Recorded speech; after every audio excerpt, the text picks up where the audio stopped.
This video of a rail line north of Moscow reportedly shows a train operated by Russian nuclear forces headed toward Ukraine.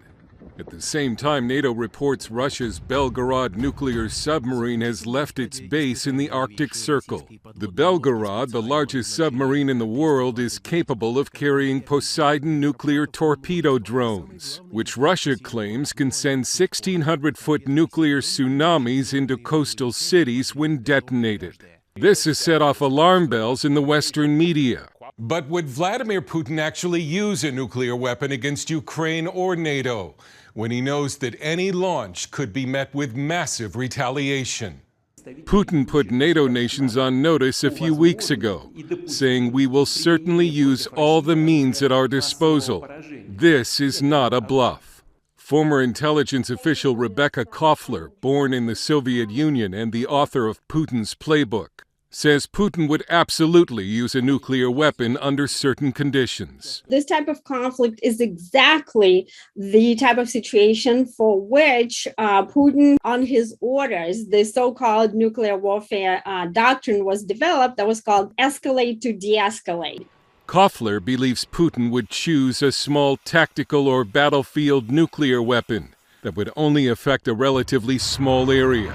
You're escalating by popping a nuke in a conventional conflict, in this case of Ukraine, in order to de-escalate the conflict. With the Russian army retreating in Ukraine, Putin could decide that a nuclear weapon is the only way to turn the tide of the war or force Ukraine to the negotiating table. He's also facing pressure from Russian hawks on nightly TV shows, who have been calling for the use of nuclear weapons.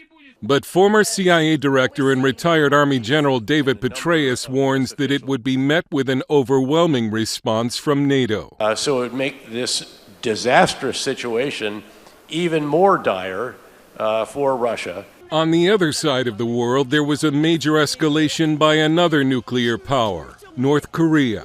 A launch Tuesday that sent a rocket over Japan and set off warning sirens showed how Pyongyang could threaten its neighbors. They probably got 50, 60, 70 warheads. Doesn't mean they can be delivered on a long-range missile. So even if North Korea tried to send one to the United States, they might fail. And even if they succeeded, we might intercept it with our Alaska-California missile defense system. North Korea launched 2 more short-range ballistic missiles into its eastern waters today and sent warplanes to the South Korean border. The Pentagon has dispatched the carrier USS Ronald Reagan to the area. Dale Hurd, CBN News.